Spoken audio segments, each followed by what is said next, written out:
Assalamualaikum warahmatullahi wabarakatuh. Alhamdulillahirrabbilalamin. Wassalatu wassalamu ala asyrafil anbiya'i wal mursalin Nabiyyina Muhammadin wa ala alihi wa sahbihi ajma'in, amma ba'du.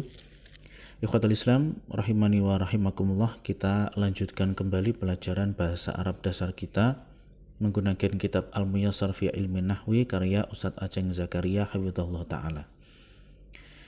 Terakhir kita sudah menyelesaikan khulasah atau ringkasan mansubat, isim-isim yang mansub. Sekarang kita akan melanjutkan pelajaran kita membahas majruratul asma, ya, itu isim-isim yang majrur. Dan di sini kita akan membahas al-majrur bi harfil jar dan al-majruru bil idhofah. Majrur karena huruf jar dan majrur karena idhofah. Materinya di kitab Al-Muyassar bisa dilihat di halaman 77 sampai halaman 79. Taib, kata mu'allif hafizahullah ta'ala, al-majruratu salah satu aqsamin. Ya, jadi majrurat, jabatan atau kondisi di mana isim beri'rab majrur itu ada 3. Yang pertama al-majrurun bi harfil jar, kemudian majrurun bil idhofah, dan majrurun bit tawabi. Dalam bahasa lain, ya, kapan saja isim itu di-i'rab jar atau majrur. Yang pertama ketika kemasukan huruf jar, yang kedua karena sebab idhofah atau penyandaran, dan yang ketiga adalah dengan sebab mengikut kepada i'rab isim yang lain atau at-tawabi. Insyaallah akan kita bahas satu persatu, ya. Yang pertama adalah al-majruru bi harfil jarri, majrur dengan sebab kemasukan huruf jar. Nah, pada awal pelajaran dulu sudah pernah kita sampaikan bahwa setiap isim yang kemasukan huruf jar maka i'rabnya berubah menjadi jar atau isimnya berubah menjadi majrur. Disebutkan oleh mu'alif wa huruful jarri hiya, adapun huruf-huruf jar adalah min, ila, an, ala, fi, ruba, alba, al-kaf, al-lam, mud, mungdu, hatta, khola, ada, hasya. Dan juga yang hukumnya sama dengan huruf jar dalam hal ini adalah huruful qasam, huruf yang digunakan untuk bersumpah, yaitu adalah waw, ba, dan ta. Contohnya adalah minan nasi, tallahi, billahi, ilallahi, wallahi, lillahi. Nah, berikutnya kita akan membahas sekilas beberapa huruf-huruf jar, ya. Nah, berikut adalah contoh-contoh huruf jar. Mungkin dari awal mula kita belajar kitab Muyassar sudah disebutkan contoh-contoh huruf jar, tapi belum selengkap ini. Yang pertama min. Min itu artinya dari, ya.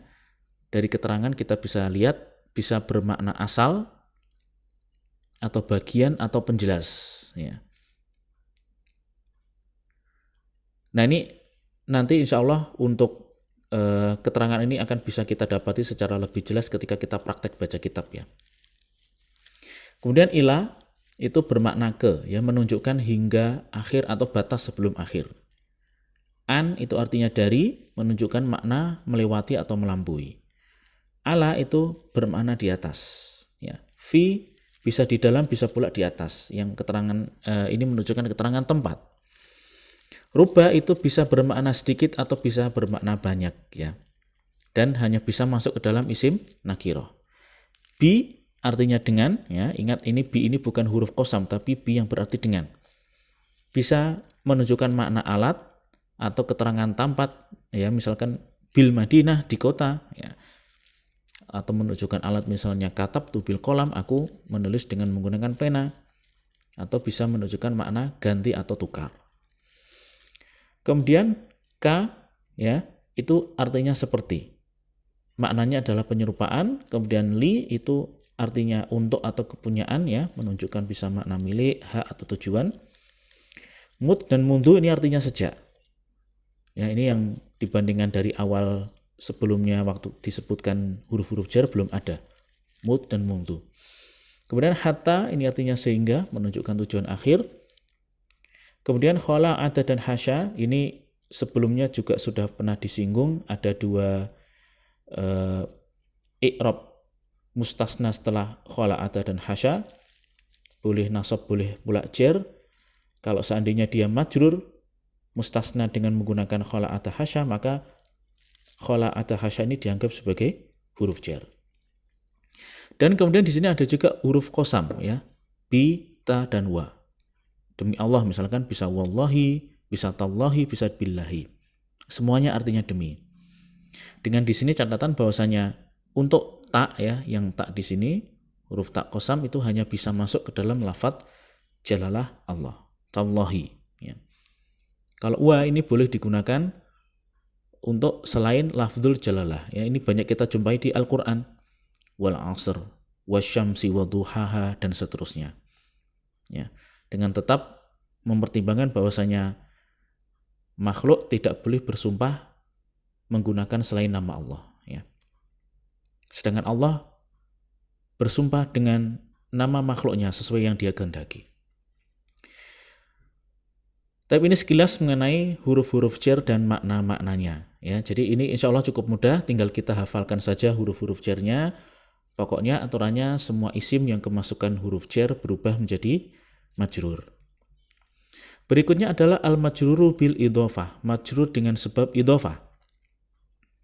Pembahasan ini sebetulnya sudah kita singgung di depan ya, karena majrur bil idhofah itu penggunaannya cukup luas, bahkan sebelum dibahas mengenai idhofah itu sendiri, di depan sudah disebutkan. Al-idhofatu hiya nisbatu syai'in ila syai'in ya. Idhofah adalah menisbatkan sesuatu pada yang lainnya. Mislu, contohnya di sini daftaru aliyin, baitu aliyin. Ini kalau kita lihat ya, contoh ini kalau kita analisa satu persatu ada di sini daftaru aliyin, ada dua kata. Yang satu disandarkan kepada yang lain untuk menunjukkan makna yang sama. Daftaru aliyin artinya bukunya Ali. Ya, terdiri dari kata daftar dan Ali. Maksudnya dari penyandaran adalah bukunya Ali itu kita menisbatkan buku atau menyandarkan buku kepada pemiliknya, yaitu Ali. Itu maksud dari idhofah. Menyandarkan isim ini kepada isim yang satu. Contoh yang kedua adalah baitu aliyin, rumahnya Ali ya. Kalau kita mengatakan rumahnya Ali, artinya menisbatkan rumah pada pemiliknya, yaitu Ali. Kata yang pertama disebut sebagai mudhof dan kata kedua disebut sebagai mudhof ilaih. Benda atau isim yang disandarkan ini namanya mudhof. Kemudian yang belakangnya adalah mudhof ilaih yang disandarkan kepadanya. Ya, jadi ada istilah yang depan ini mudhof, yang belakang namanya mudhof ilaih. Ini jangan sampai terbalik ya. Tapi insya Allah di sini sudah jelas ya, yang ingin beliau sampaikan bahwasanya idhofah adalah menisbatkan satu pada yang lain, dan yang pertama disebut sebagai mudhof, yang kedua disebut sebagai mudhof ilaih. Nah, kata beliau berikutnya, waladzi labudda ayyakuna majruran huwa al-mudhofu ilaihi. Amma al-mudhofu fayakunu hasaba mauqi'ihi fil jumlah. Ya, yang selalu majrur adalah mudhof ilaih, sedangkan mudhof maka tergantung jabatannya di dalam jumlah. Ya, jadi sini membahas i'rab mudhof dan mudhof ilaih. Mudhof ilaih selalu majrur, sedangkan mudhof belum tentu, tapi tergantung jabatan atau kondisi di dalam jumlah. Ya, berikut kita tampilkan 3 contoh, ini tidak ada di buku ya. Yang pertama, ja'a imamul masjidi. Telah datang imam masjid. Contoh yang kedua, ra'aitu imamal masjidi. Aku melihat imam masjid. Contoh ketiga, shallaitu khalfa imamil masjidi. Aku sholat di belakang atau bermakmum pada imam masjid. Nah, kita lihat di sini imamul masjid pada contoh pertama, kedua, ketiga itu adalah mudhof ilaih. Mudhofnya adalah imam, mudhof ilaihnya adalah al masjid. Al-masjid sebagai mudhof ilaih selalu majrur ya, apapun kondisinya imam, entah rofa, entah nasab, entah jar, al-masjid selaku mudhof ilaih wajib majrur. Makanya dibaca al-masjidi, al-masjidi, al-masjidi semua. Sedangkan imam selaku mudhof ini i'rabnya tergantung kondisi atau kedudukan jabatan di dalam jumlah. Pada contoh yang pertama, ja'a imamul masjidi, imam itu berposisi sebagai apa? Sebagai fa'il, makanya dia rofa, marfu, dan marfu'nya dengan dhammah. Dibacanya ja'a imamul masjidi. Pada contoh yang kedua, imam di situ berposisi sebagai maf'ul bih atau objek. Ya, ra'aitu aku melihat. Imam berarti sebagai objek dan dia mansub menggunakan fathah. Jadilah ra'aitu imamal masjidi. Sedangkan pada contoh yang ketiga, imam itu jatuh setelah kholfa atau dhorof makan, ya, dan isim yang jatuh setelah dhorof makan dia majrur. Sholat itu aku sholat kholfa di belakang imami, ya, imamil masjidi, imamnya masjid. Ya. Nah, ini 3 kondisi imam, bisa rofa, bisa nasab, bisa majrur. Sedangkan mudhof ilaihnya selalu majrur. Berikutnya adalah syurutul idhofah, syarat idhofah. Atau dalam hal ini adalah syarat mudhof, ya, kata yang berada di depan. Syarat yang pertama, alla yakuna al-mudhofu munawwanan. Mudhof itu tidak boleh bertanwin, ya. Alla yakuna al-mudhofu munawwanan. Kita lihat contohnya adalah Kitabu Aliyin. Ya, penjelasannya ada di sampingnya. Buku itu kitabun. Ali itu aliyun. Kita akan menyandarkan kitab kepada Ali. Ya, bagaimana? Jadinya adalah Kitabu Aliyin. Alinya mudhof ilaih pasti majrur, sedangkan kitabun tadi yang kita tempatkan di depan sebagai mudhof, aturannya tidak boleh bertanwin. Jadi tanwinnya dihilangkan. Kitabu aliyin. Ini dalam posisi rofa. Kalau nasab ya kitaba aliyin, posisi jar kitabi aliyin. Tapi baik kitabu, kitaba, kitabi tidak boleh diberikan tanwin kalau dia diposisikan sebagai mudhof. Contoh yang lain di sini adalah waladu Muhammadin, anaknya Muhammad. Babul wudu'i, bab wudu. Rijalul hadisi, rijalnya hadis. Jadi semua isim yang akan dimudhofkan apabila awalnya dia bertanwin, ketika jadi mudhof tidak boleh tanwinnya ada lagi. Jadi harus dihilangkan. Nah, ini ketentuan yang pertama, ya, tidak boleh ada tanwin. Kemudian ketentuan yang kedua, antuhdhafa an-nunu idza kana al-mudhofu musannan au jam'an. Jadi nun itu dihilangkan apabila mudhofnya berupa musanna atau jamak. Ingat ya, musanna atau jamak itu dibentuk dari isim mufrad dengan menambahkan, ya, kalau musanna alif dan nun atau ya dan nun. Kalau jamak mudzakkar salim itu dengan menambahkan ya dan nun atau waw dan nun. Misalkan kita ingin menyandarkan 2 bukunya Ali. 2 bukunya Ali, penjelasannya ada di samping. 2 buah buku itu kitabani atau kitabaini. Yang ini rofa, kitabani dengan menggunakan alif, sedangkan mansub dan majrurnya dengan menggunakan ya, kitabaini. Alinya itu aliyun. Kalau kita ingin mudhof ilaih, ya, alinya selalu majrur. Ini aturan yang gampang dulu. Bagaimana dengan 2 kitab?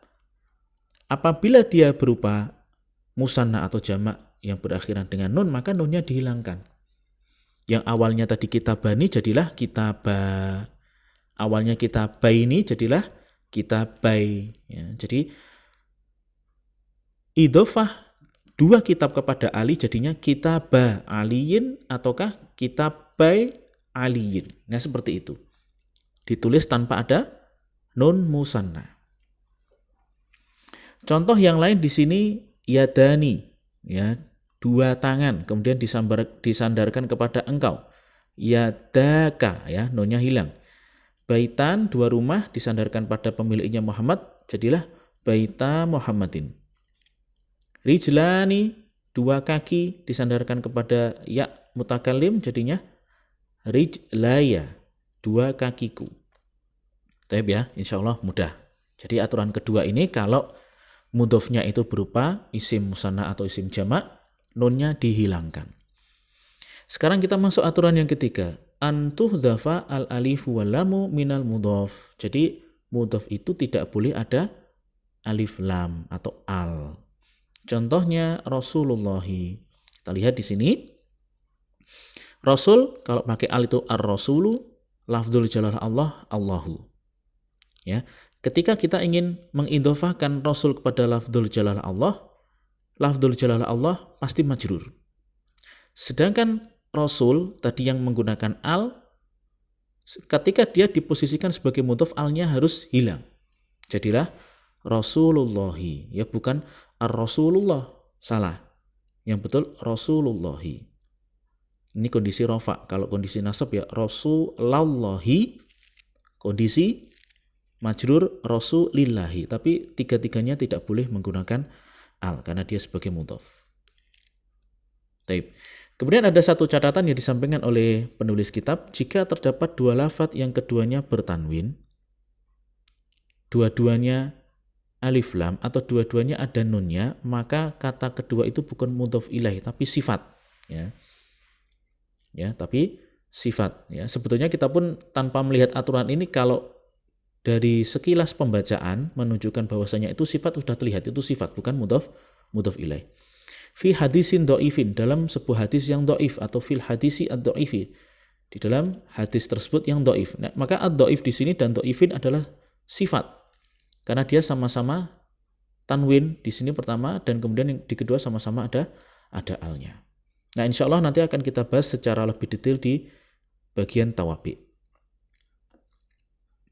Kemudian berikutnya adalah ma'ani al-idhofah, makna-makna penyandaran. Penyandaran atau idhofah itu bisa dimaknai dengan tiga hal. Yang pertama, ma yuqaddiru makna min, yang bisa dimaknai dengan makna min, artinya dari. Yang kedua, ma yuqaddiru makna lam, yang bisa dimaknai dengan li, kepunyaan atau milik. Dan yang ketiga, dimaknai dengan makna fi.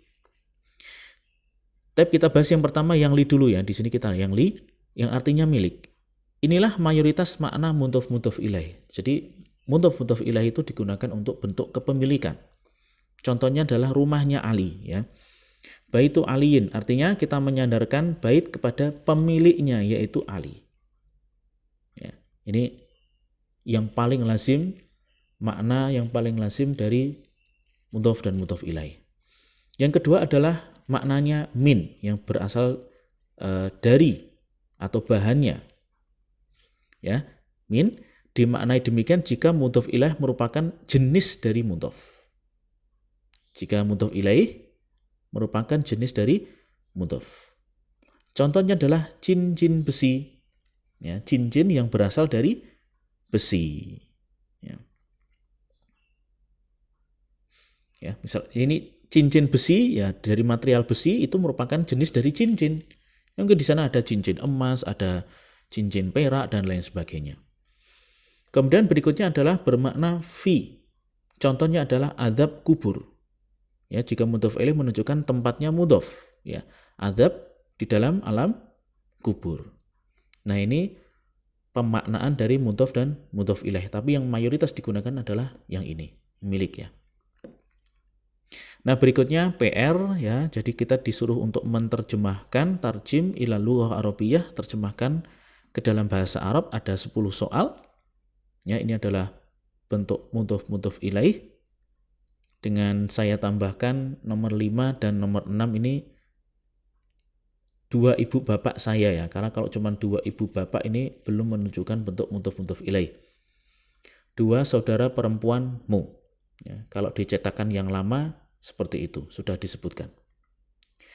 Taib. Semoga dapat dipahami dan jangan lupa dikerjakan PR-nya, ya, dikumpulkan ke saya by WA. Subhanakallahumma wa bihamdika asyhadu an la ilaha illa anta astaghfiruka wa atubu ilaik. Assalamualaikum warahmatullahi wabarakatuh.